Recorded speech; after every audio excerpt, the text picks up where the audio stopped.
This program is brought to you by Emory University.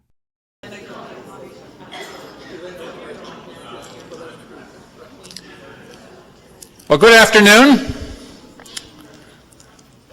As our colleagues and students continue to stream in, we hope, I want to welcome you to our Family Forum series. It's a privilege to see all of you here. Thank you very much for coming. My name is John Whitty. I serve as director of the Center for the Interdisciplinary Study of Religion, the sponsor of today's forum. Our center is devoted to studying the religious sources and dimensions of issues and themes at the intersection of law, politics, and society. One of our center projects is an in-depth exploration of children. We are studying the rituals and rites attached to birthing and naming, baptism and circumcision, education and discipline. We are studying the steps and stages in a child's physical, emotional, sexual, moral, and spiritual development, and the rituals and ordeals and the rights and responsibilities that attach to each step and stage. We are studying the pathos of child abuse and rape, child poverty and homelessness, juvenile delinquency and violence, illegitimacy and infanticide. And we are studying the mystery of the child, that unusual combination of innocence and imagination, acuity and candor, caring and healing that uniquely become a child. The Family Forum series is devoted to public discussion of some of these themes. Last year we focused on children in crisis. This year we are focusing on the challenges of children, the challenges that they pose to us as parents and siblings and citizens, and the challenges they pose to our religious institutions, political institutions, and voluntary associations. Our forum today focuses on the tender topic of children's discipline and nurture. Spare the rod, spoil the child, says the ancient proverb. Toss the rod, hug the child, says our modern psychology. How must religious communities of Judaism, Christianity, and Islam parse this difficult issue of remaining faithful to their canonical teachings, yet responsive to the modern learning on child development? And where must the law step in to negotiate for the best interest of the child when either the parent or the religious community seems to be compromising the same? These are among some of the themes that will occupy us in our forum today. Our forum was exquisitely planned and is convened by my good friend and colleague, Professor Jeanette Pratt. Professor Pratt is one of the rock-solid stalwarts of this institution, who has worked consistently and powerfully, often behind the scenes and unsung, to make this law school great. Professor Pratt was educated at the London School of Economics and the New York University School of Law. She is currently professor and director of Emory Law School's Field Placement Program, where she oversees the internship and externship programs for literally hundreds of students each year. She also serves as a mediator in the Justice Center of Atlanta and works closely with state, county, and city government officials and offices that serve the needs of children, particularly those suffering from abuse, poverty, and neglect. This is a scholar who knows issues of law, religion, and children, both from deep research and from long and sometimes bitter experience. She makes an ideal host and convener of today's forum. Will you please join me in welcoming Jan Pratt, who will host our first panel this afternoon. Jan Pratt.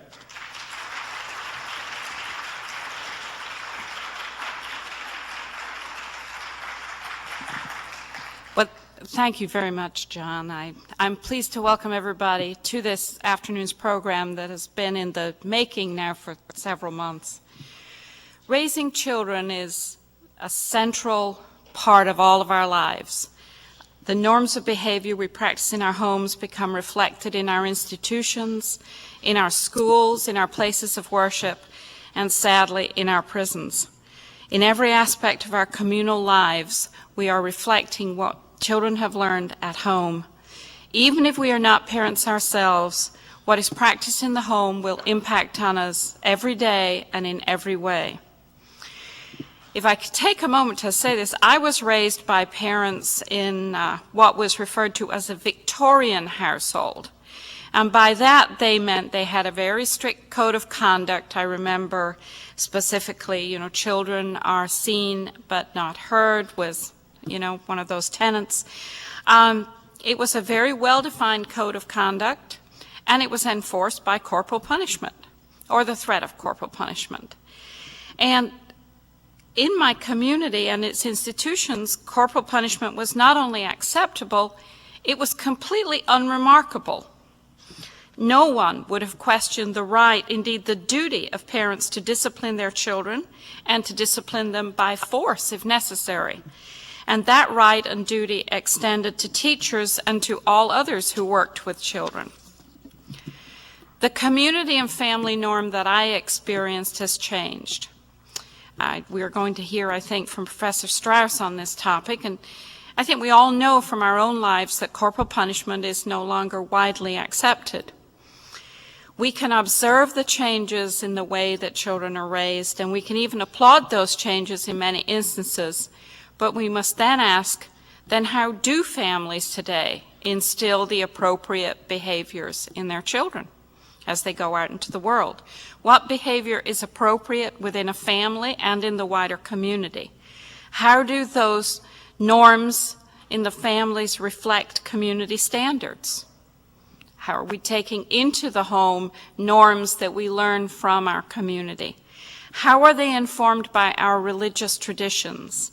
And does following a faith tradition ever bring families into conflict with the change and changing norms of our wider community? To open the discussion this afternoon, I'm pleased to introduce one of the keenest observers of our community norms, Ms. Monica Kaufman. Ms. Kaufman is a familiar face to all of us as the news anchor for WSB TV Channel 2.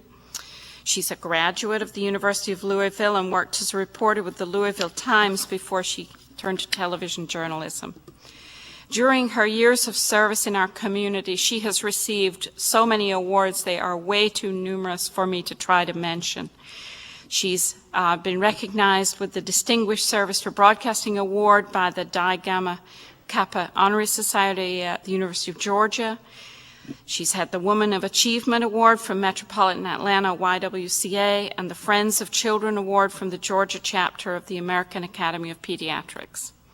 In 1993, then Lieutenant Governor Pierre Howard paid tribute to Ms. Kaufman at a Georgia Says Thanks Monica luncheon with tributes from Families First, Northwest Georgia Girl Scouts, and Exodus. That same year, she was named Citizen Broadcaster of the Year. Then this year, the Georgia Commission on Women and Georgia Women of the Year elected Ms. Kaufman as the 2004 Georgia Woman of the Year, joining the ranks of First Lady Rosalind Carter, Secretary of State Kathy Cox, and Atlanta Mayor Shirley Franklin, and other women leaders. As a reporter, Ms. Kaufman has observed and commented upon stories of courage and hope, tragedy and joy, cruelty and challenge. In addition to her professional accomplishments, and perhaps relevant to our discussion today, Ms. Kaufman is the mother of 2 daughters. We are pleased and honored to welcome her to Emory Law School this afternoon. Please join me in welcoming Ms. Monica Kaufman.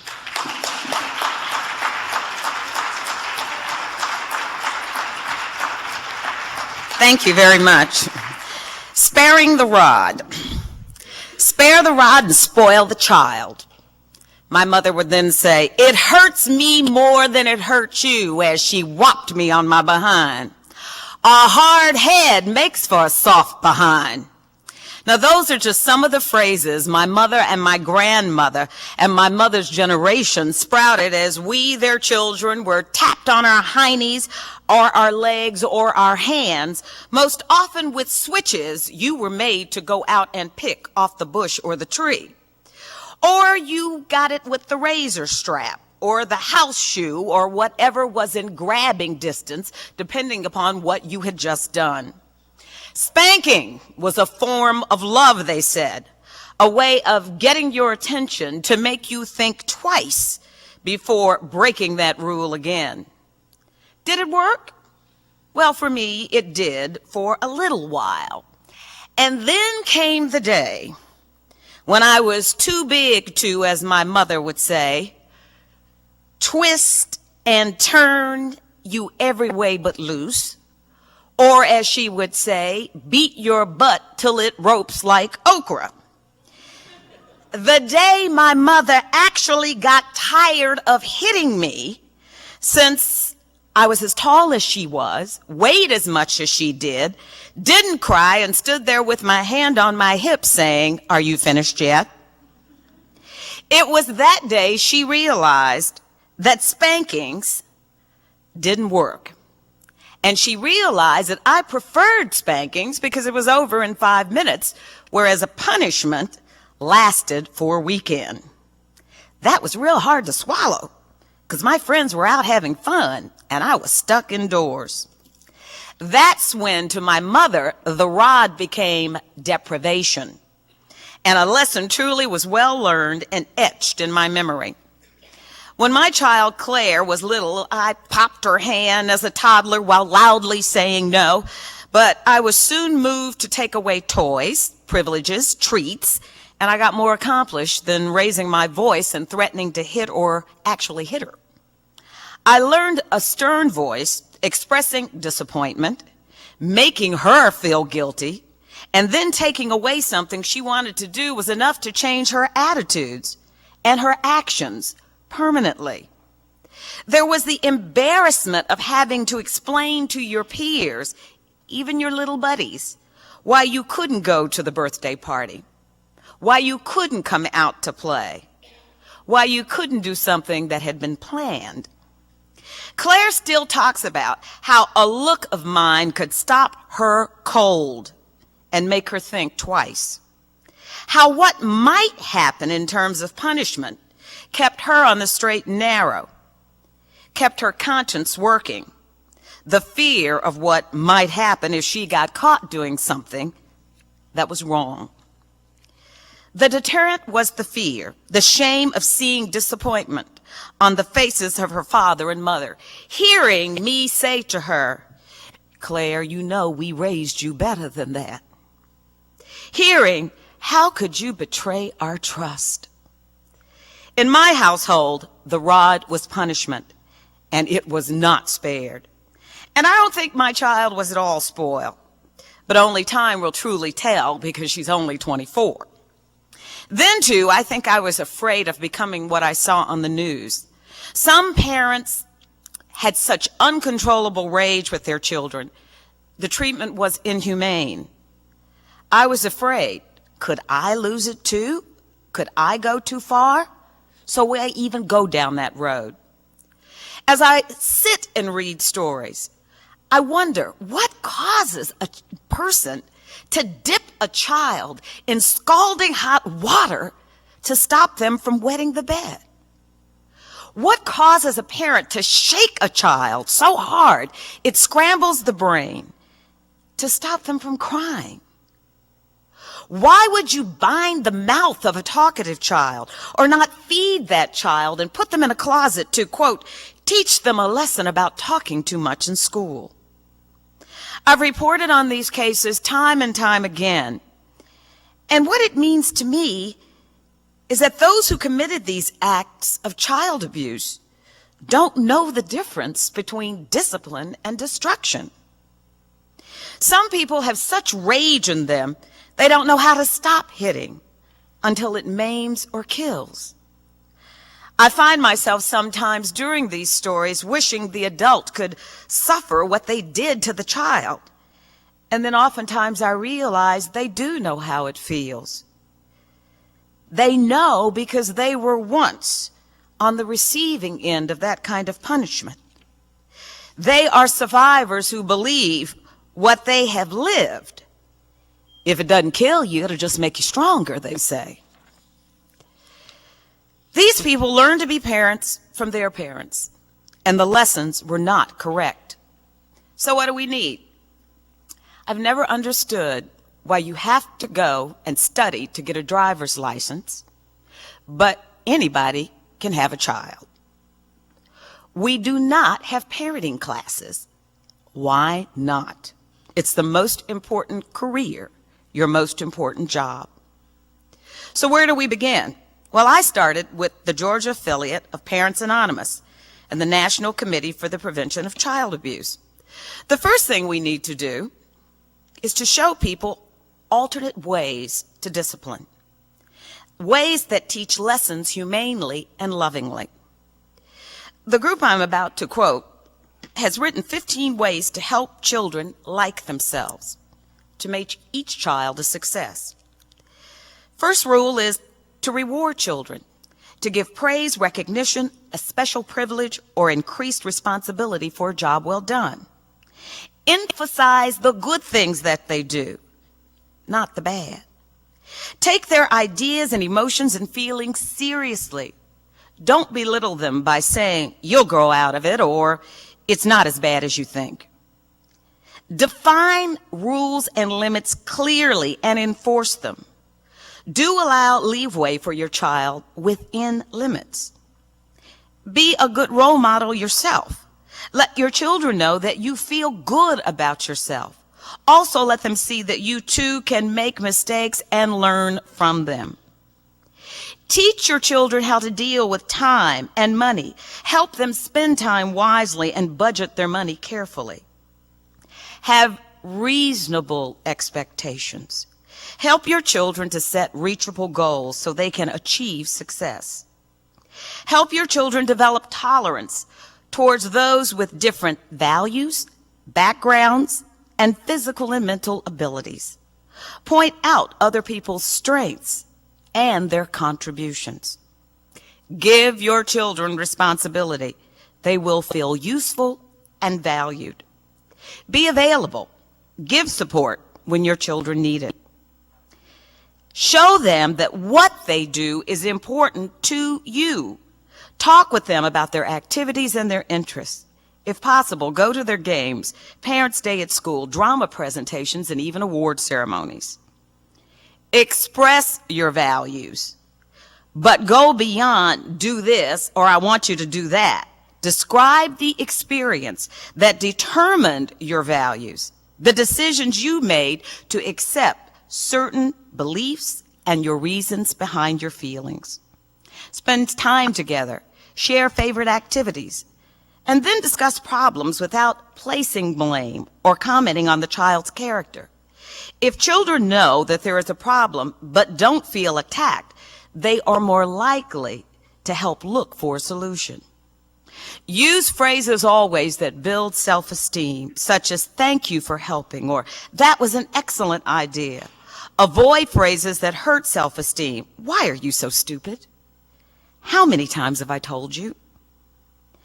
Show how much you care about them. Hug them. Tell them they're terrific and that you love them. Once a week, I read to first graders at an elementary school in Atlanta, Miles Elementary. I'm often surprised at the end of my reading session. I always end it with a bear hug. The girls are always quick to run to me and hug me. It's amazing how many boys have not had a hug. How many boys are afraid to look me in the eye? How many boys, young black males, have already been whipped by the system, have been told they are stupid, they are dumb, they're a problem. And the fact that someone just wants to hug them brightens their day. When I first went to the school, the girls were first in line. Now the boys are vying with the girls to get to me first. And I learned from their teachers that for some of these boys and girls, it's the only hug they get is at school. That what they get at home most of the time, negative comments. It is so easy, I found over the years, for people to hit. It's very hard to talk about what is wrong, why it's wrong, and the harm the action did. It's very hard to put into words how the punishment is needed and what you hope to bring from it. The deprivation sometimes does need to fit the crime, but it means taking away something that is adored versus hitting them. It means we need to control ourselves. It means if we control ourselves, we can control others. But first, we have to learn what are the correct ways to love our children. There is another rod that hits much harder than a belt, a switch, a house shoe, an electrical cord. Mean words can destroy self-esteem. Verbal abuse can be as harmful as a knife because the wound goes so much deeper. And it usually doesn't come out until years later, sometimes in alcohol, sometimes in drugs, promiscuity, and just sheer heartlessness. We can kill dreams with our words. I can remember saying in my neighborhood how I wanted to go to college. And so many people said, coming from Smoketown in Louisville, Kentucky, what makes you think you're going to go to college? Whereas my mother always said, it's what you do with what you have that makes you what you are. It's not where you come from, it's where you're going. And my mother always said, you're going to be the first in our family to graduate from college. She set the goal for me. And whenever I stepped out of line, she would remind me, remember, you're going to be the first in our family to graduate from college. My mother was the first to graduate from high school. I am the second to graduate from high school, the first to graduate from college. And my daughter hopefully will be, she's already the second to graduate from high school, third from high school, second from college. But she'll go on to a bigger degree because it's expected of her, because she can do it. But so many children are told, you're never going to amount to much. So why should they try? Words can kill. We kill dreams with words. I always tell people you can criticize a child's actions, their behavior, without criticizing the child's soul, their character. I cringe when sometimes in a grocery store, I hear a parent call a child stupid or dumb for doing something the parent doesn't like. The action may not make sense to the parent, but it may make perfect sense to the child. And the child can be very intelligent. The action is a little out of whack. But that label, stupid, ugly, dumb, bad, useless. How many times I was told, because you grew up in a single-parent home, you'll never be anything. Luckily, my mother didn't set limits for me, even though the rest of society tried to because of the shape of my family. The labels stick. And the perception oftentimes becomes the reality. The rod of harsh words abuses the psyche. It hurts the soul. It hurts the sense of self. Think of it. You're little. If my creator, my parent, thinks I'm worthless, why should I try to be anything but what I am called? Worthless.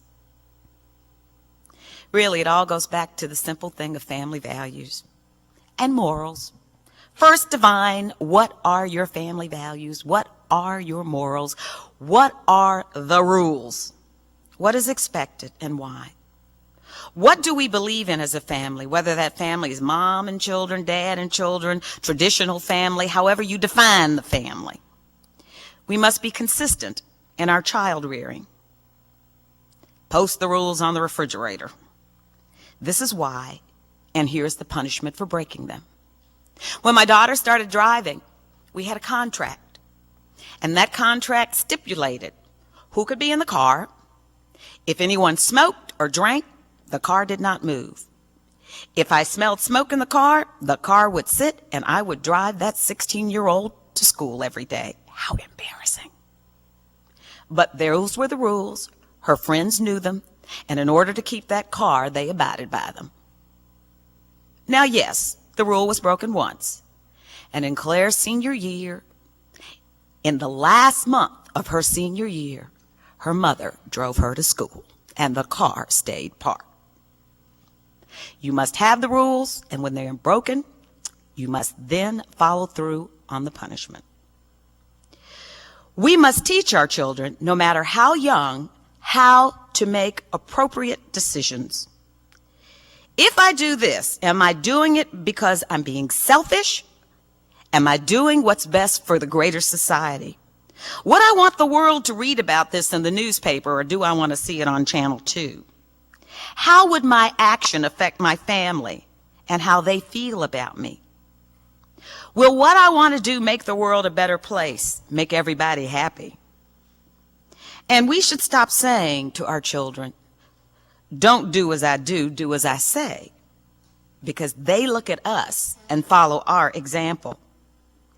Now, there's a whole nother school of thought on discipline dealing with education.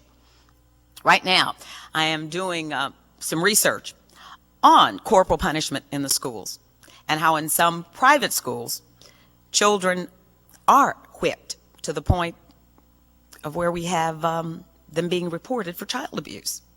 How is that done? The parents sign away their rights. We need to look at discipline in the schools. In-school suspension is always preferable to suspension at home. I mean, come on, folks. We're giving kids a license to have fun and to get into more trouble. It becomes vacation when you say, we're sending you home because you acted up. It's like throwing Brer Rabbit into the briar patch. We need to look at a way of disciplining our kids and not putting them out of school, but keeping them in school so they can still get education, but in a way that is structured differently. But that's a whole nother speech for a whole nother day. There is the question of the parent who says, this is my child, I brought him into the world, and I'll take him out if I want to. How many times have you heard that? What right does government have to tell me how to discipline my child? You will be here all day and tomorrow addressing discipline, child abuse, poverty, education, cultural and religious differences as they relate to discipline. You will draw upon your past as a child, your present as a parent, your future as a grandparent, your role as a minister, educator, social worker, lawyer, government official. But to me, the question still gets down to this. Does sparing the rod spoil the child, or is it sparing the rod can save the child in society if we define that rod in a different way? Dorothy Law Note wrote, children learn what they live. She says, if a child lives with criticism, the child learns to condemn. If a child lives with hostility, the child learns to fight. If a child lives with ridicule, she learns to be shy. If a child lives with shame, she learns to feel guilty. If a child lives with tolerance, he learns to be patient. If a child lives with encouragement, he learns confidence. If a child lives with praise, she learns to appreciate. If a child lives with fairness, he learns justice. If a child lives with security, he learns to have faith. And if a child lives with approval, the child learns to like herself. If a child lives with acceptance and friendship, the child learns to find love in the world. Sparing the rod? It's the question you have to answer for yourself and for the betterment of society.